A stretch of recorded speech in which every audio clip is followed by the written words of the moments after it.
Hello everybody, Math Hobo here, and today we are going to be talking about one of my favorite subjects in physics, which is Gauss's Law. This is analogously called Maxwell's first equation. Maxwell's equations are a very famous set of equations which were pioneered by James Clerk Maxwell in the, I believe, early 1800s. I might be wrong, don't quote me on that. But yes, let's jump right in. So to begin talking about Gauss's Law, we will need to define a few preliminary terms, one of which is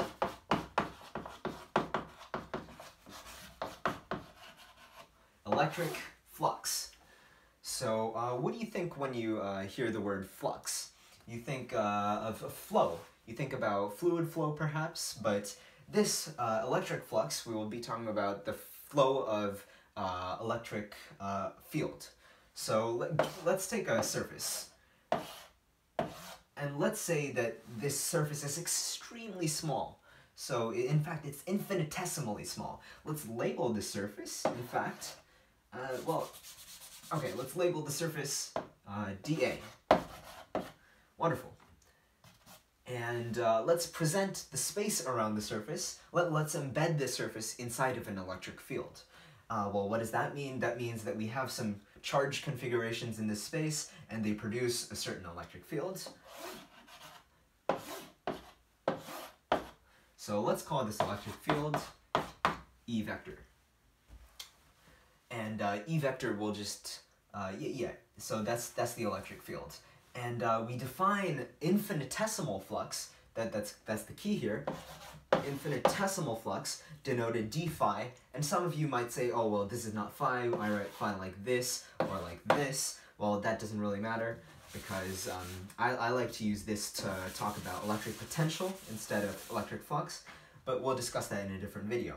So we define the infinitesimal electric flux to be equal to the electric field vector dot producted with the infinitesimal area. Well, what does this mean?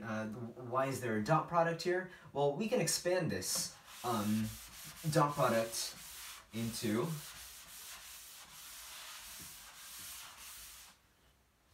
d phi is equal to E vector times dA times cosine theta.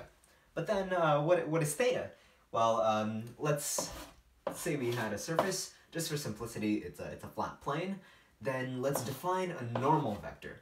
A normal vector is a vector that is perpendicular at all points. The vector magnitude doesn't really matter. It's more so the direction.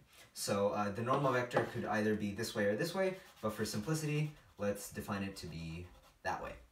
So now let's present this this surface with an electric field. Let's say that the electric field at this infinitesimal surface, dA, well, yes, let's call this dA again, and we have some electric field vector which goes like that at an angle, right? And then we define theta to be the deviation from the norm.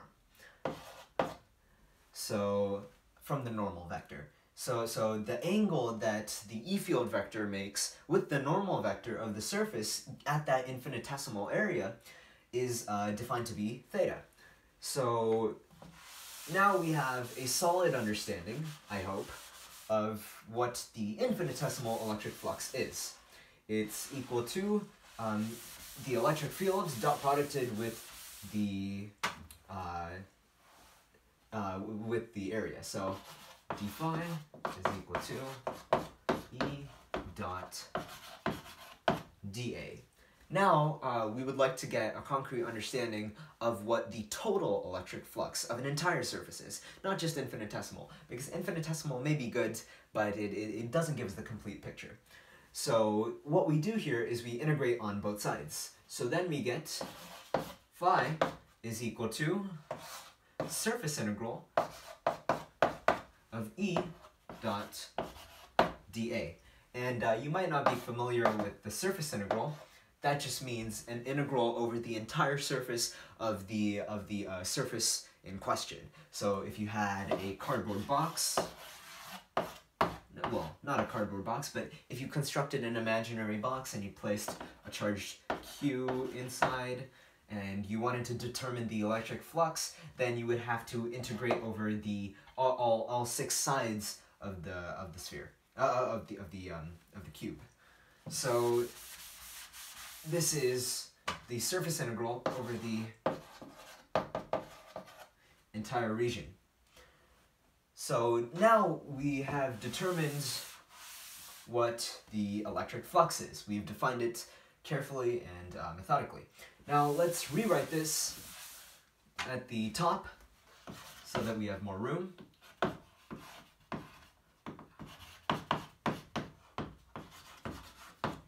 Now, let's begin talking about point charges and spheres.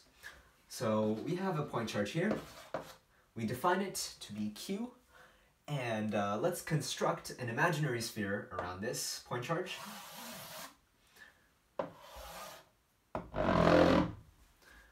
So now we have an imaginary sphere, keyword being imaginary, because if the sphere were made out of metal or some slightly conductive substance, it would not work. This is a purely inductive surface, so it's not as if we're constructing it out of material, it's just there for our reference. And we'll see why this is useful in the steps that follow. So we have a sphere, we have a point charge Q, and take note that the sphere has, we define radius r. And so then we would like to determine the surface, the total flux, well, the total electric flux of the entire sphere. So, well, now we know that it is, that the total electric flux is equal to the surface integral of E dot dA. So, let's write that again. So, is equal to integral over sphere, now, of the electric field dot dA. But what does the electric field look like? It's not a very complicated electric field because there's only one point charge. And when one point charge is there, depending on whether the charge is positive or negative, it should roughly look like this. Sometimes the arrows will be in the opposite way if it's negative. But usually, it's if it's positive, the electric field looks something like this. All the vector components are radial, and they decrease with the order of the distance squared.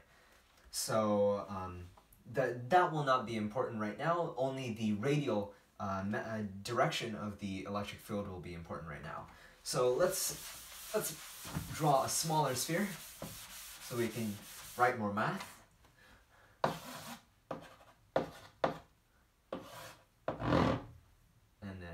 Radius r.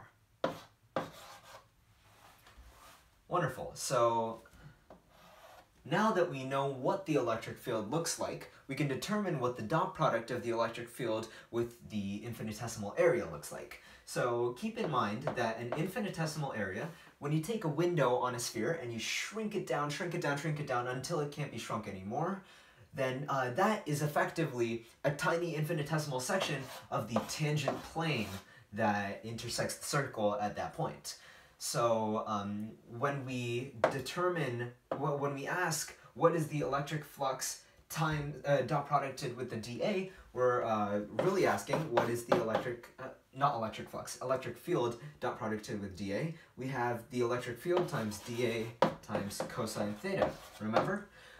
Well, what is theta in this instance? The normal vector looks like that because the tangent plane's normal vector is the same as the infinitesimal area's normal vector, which is pointing directly inwards at the center.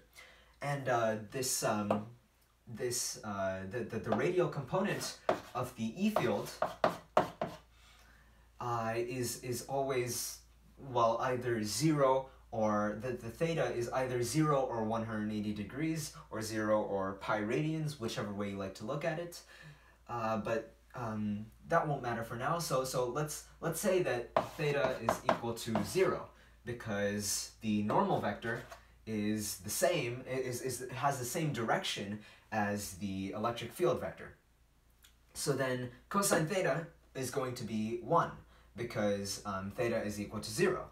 So then we can get rid of this term in the product, and we're left with the electric flux of the sphere is going to equal the surface integral of electric field times dA. Now notice that we've simplified from the dot product to the simple product. And this is wonderful because now it simplifies the work for us. And now we note that the surface integral of E times dA is simply, well, what is that? That's simply the sum of E times all dAs. So effectively the entire area of the circle. And well, what is the surface area of a circle? That's equal to 4 pi r squared. So now we have the electric field times 4 pi r squared. And the electric field can be multiplied by 4 pi r squared to produce surface integral E dot dA, because, E times dA, because Q is located directly at the center. So now we have the electric flux of the sphere is equal to E times 4 pi r squared. And now, what is E again? Let's recall what E is. The electric field was defined to be equal to the Q over 4 pi epsilon 0 r squared. And if you're not used to 4 pi epsilon 0, it's also qk over r squared, but we'll be using the 4 pi epsilon 0 because it simplifies greatly. And so now let's multiply epsilon. Let's multiply our electric field times 4 pi r squared to get the work.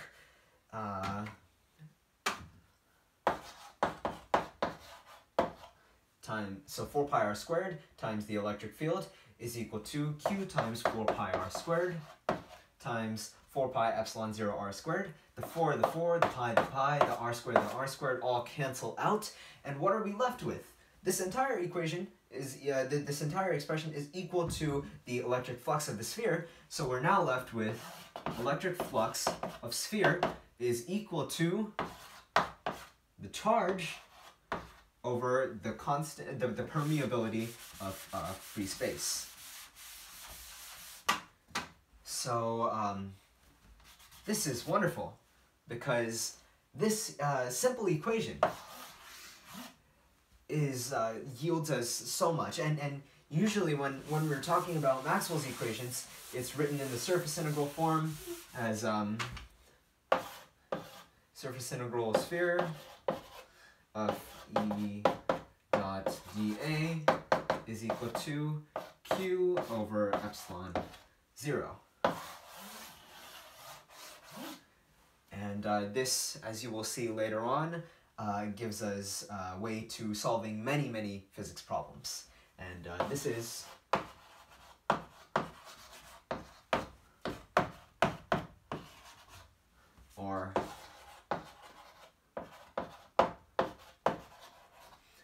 Maxwell's first equation, or Gauss' law. Thank you very much.